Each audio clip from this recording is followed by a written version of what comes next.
পুরো মধ্যপ্রাচ্য জুড়ে বাজছে তৃতীয় বিশ্বযুদ্ধের দামামা। আর এরই মধ্যেই আমাদের হাতে এসে পৌঁছেছে গুরুত্বপূর্ণ আন্তর্জাতিক সংবাদ।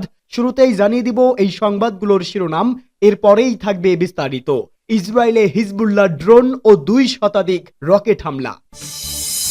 এদিকে ইরানে ইসরায়েলের হামলা জবাব দিতে প্রস্তুত ইরান বলে মন্তব্য। এরপরেই থাকবে ইরানে হামলায় ইরাকের আকাশসীমা ব্যবহার। এদিকে যে কোনো হামলার নির্ভীক ও প্রজ্ঞাপূর্ণ জবাব দেয়া হবে, পেজোশকিয়ানের কঠিন হুঁশিয়ারি। এবং সর্বশেষ জানিয়ে দিব বেত লাহিয়ায় আশ্রয় শিবিরে ইসরায়েলের হামলা, নিহত 45। শুনছিলেন সংবাদ শিরোনাম, এবারে বিস্তারিত। তবে তার আগে প্রতিদিনের আপডেট আন্তর্জাতিক সংবাদ সবার আগে পেতে ভিডিওটিতে একটি লাইক দিয়ে চ্যানেলটি সাবস্ক্রাইব করার অনুরোধ রইল। ইসরায়েলে হিজবুল্লাহ ড্রোন ও 2 শতাধিক রকেট হামলা। ইসরায়েলের বিমান বাহিনী যখন ইরানে হামলায় ব্যস্ত, তখন লেবাননের ইসলামী প্রতিরোধ যোদ্ধা হিজবুল্লাহ ইসরায়েলের উত্তরাঞ্চলে ভয়াবহ ড্রোন ও রকেট হামলা চালিয়েছে।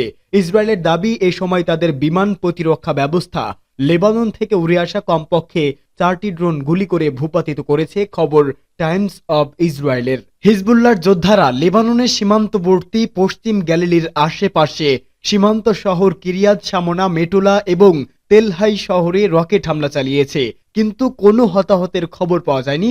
এক বিবৃতিতে হিজবুল্লাহ দাবি করেছে যে তারা তেল আবিবের দক্ষিণে তেলনফ বিমান বাহিনীর ঘাঁটিতেও ড্রোন হামলা চালিয়েছে।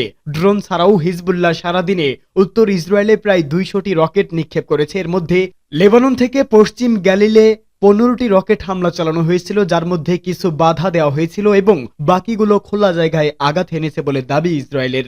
রকেট হামলায় কোনো ক্ষয়ক্ষতির তথ্য জানায়নি ইসরায়েল, তবে হিজবুল্লাহ ইসরায়েলের উত্তরাঞ্চলে বেশ কয়েকটি স্থানে হামলার পর সেসব স্থানে আগুন ধরে গেছে।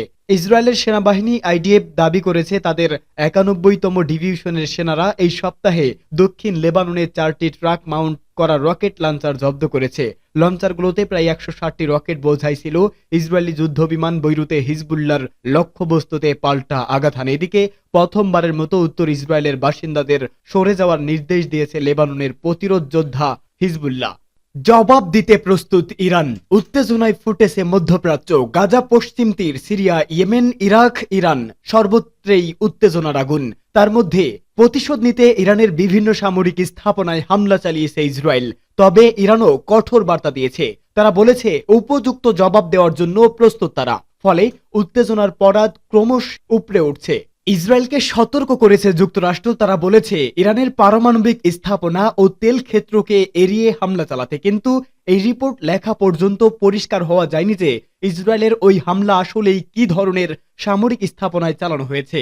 ইসরায়েল অবশ্য অভিযান সম্পন্ন হয়েছে বলে ঘোষণা দিয়েছে, কিন্তু ওই হামলার জবাব দেওয়ার অঙ্গীকার করেছে ইরান। মিত্র হিজবুল্লাহর বিরুদ্ধে হামলার প্রতিশোধ নিতে 4 সপ্তাহ আগে অভিযান চালিয়েছে ইরান। সেই হামলার প্রতিশোধ নিতে উপযুক্ত সময় খুঁজছিল ইসরায়েল। এর মধ্যে ইরানের ঘনিষ্ঠ মিত্র হামাস হিজবুল্লাহর বিরুদ্ধে হামলা চালিয়ে এসব সংগঠনের শীর্ষ নেতাদের উপর হামলা চালিয়ে হত্যা করেছে ইসরায়েল। ইরানে হামলায় ইরাকের আকাশসীমা ব্যবহার। গত 1 অক্টোবর ইসরায়েলি ভূখণ্ড জুড়ে ইরানের অপারেশন ট্রু প্রমিস 2 হামলার প্রতিশোধ নিতে ইরানের বেশ কিছু লক্ষ্যবস্তুতে হামলা করে ইসরায়েল। ওই হামলায় ইরাকের আকাশসীমা ব্যবহার করে ইসরায়েল ইরানে হামলা চালিয়েছে বলে অভিযোগ তুলেছে তেহরান। সামাজিক যোগাযোগ মাধ্যম এক্সে দেওয়া এক পোস্টে ইরানের জাতিসংঘের মিশন জানায়, ইসরায়েলি যুদ্ধ বিমান ইরাকের আকাশসীমা ব্যবহার করে প্রায় 70 মাইল দূরে ইরান সীমান্তের কাছাকাছি থেকে রাডার ও সামরিক ঘাঁটিগুলোতে আঘাত হানে। একই অভিযোগ করেছে ইরানের সশস্ত্র বাহিনীও। ইরানের সরকারি সংবাদ মাধ্যম ইরনা জানিয়েছে, ইরানের জেনারেল স্টাফের পক্ষ থেকে দেওয়া এক বিবৃতিতে দাবি করা হয়েছে ইসরায়েলের এই আক্রমণের জন্য যুক্তরাষ্ট্রকেও অভিযুক্ত করা হয়েছে, কারণ ইরাকি আকাশসীমা যুক্তরাষ্ট্রের দখলে রয়েছে। ইরানের সীমান্ত থেকে 100 কিলোমিটারের মধ্যে অবস্থান করছিল ইসরায়েলের যুদ্ধ বিমানগুলো। সেখানে ইরাকের মার্কিন নিয়ন্ত্রিত আকাশসীমা ব্যবহার করে ইরানের লক্ষ্যবস্তুতে বেশ কয়েকটি ক্ষেপণাস্ত্র নিক্ষেপ করা হয়েছে। যুক্তরাষ্ট্র জানিয়েছে তারা এই হামলার আগে ইসরায়েল থেকে খবর পেয়েছিল, তবে আক্রমণে সরাসরি জড়িত ছিল না। ইসরায়েলি আগ্রাসনের ফলে 2টি সীমান্ত প্রদেশ ও রাজধানী তেহরানের কাছাকাছি কিছু রাডার ইউনিট খুব সামান্য ক্ষতিগ্রস্ত হয়েছে। ক্ষতিগ্রস্ত রাডার ইউনিটগুলো ইতিমধ্যে মেরামত করা হয়ে গেছে বলেও দাবি করা হয়। ইরানের সেনাবাহিনীর মতে ওই অবৈধ আক্রমণের সময় ইসরায়েলের উল্লেখযোগ্য সংখ্যক মিসাইল শনাক্ত করেছে তারা। এবং শত্রু বিমানগুলোকে দেশের আকাশ সীমায় প্রবেশ করতে দেয়নি। জেনারেল স্টাফের পক্ষ থেকে আরো বলা হয়, ওই হামলার যথাযথ জবাব দেওয়ার অধিকার আছে তাদের। ইসরায়েলি হামলায় ইরানের 4 সেনা নিহত হয়েছে, তবে তা সত্ত্বেও গাজায় যুদ্ধবিরতি ও লেবাননে নিরীহ মানুষকে হত্যা বন্ধের দাবি পুনর্ব্যক্ত করে ইরানের সেনাবাহিনী। এদিকে ইরাকের মিলিশিয়া নেতা মুক্তাদা আল সদর ইরাকের সরকারকে ইসরায়েলের ওই আকাশসীমা লঙ্ঘনের অভিযোগের বিষয়ে কূটনৈতিক ও রাজনৈতিক পদক্ষেপের মাধ্যমে দ্রুত প্রতিক্রিয়া জানানোর আহ্বান জানিয়েছে, যদিও এ বিষয়ে ইরাক থেকে এখনো কোনো আনুষ্ঠানিক প্রতিক্রিয়া আসেনি। ইসরায়েলি আকাশসীমা ব্যবহারের বিষয়ে প্রশ্ন করা হলে ইসরায়েলি প্রতিরক্ষা বাহিনী সিএনএনকে জানায় এ বিষয়ে তারা কিছু জানতে পারছে না। এর আগে এক আইডিএফ মুখপাত্র জানিয়েছিল, ডজনেরও বেশি ইসরায়েলি বিমান ইরানে হামলা চালিয়েছে। আক্রমণগুলো প্রায় ১৬০০ কিলোমিটার দূরে আঘাত হানে। তিনি আর কোনো বিস্তারিত তথ্য জানায়নি। যে কোনো হামলার নির্ভীক ও প্রজ্ঞাপূর্ণ জবাব দেওয়া হবে বলে মন্তব্য পেজশকিয়ানের। ইরানের প্রেসিডেন্ট মাসুদ পেজশকিয়ান বলেন, তার দেশের জনগণ তাদের দেশের বিরুদ্ধে যে কোনো হামলার নির্ভীক ও প্রজ্ঞাপূর্ণ জবাব দেয়। তিনি আজ নিজের অফিসিয়াল এক্স পেজে দেওয়া এক পোস্টে এই হুঁশিয়ারি উচ্চারণ করেন। পেজশকিয়ান বলেন, ইরানের শত্রুদের জানা উচিত যে ইরানের যোদ্ধা জাতি তাদের ভূখণ্ড রক্ষায় নির্ভীক চিত্তে দ্বন্দ্বয়মান এবং বিচক্ষণতা ও বুদ্ধিমত্তার সঙ্গে যে কোনো বোকামির জবাব দেবে।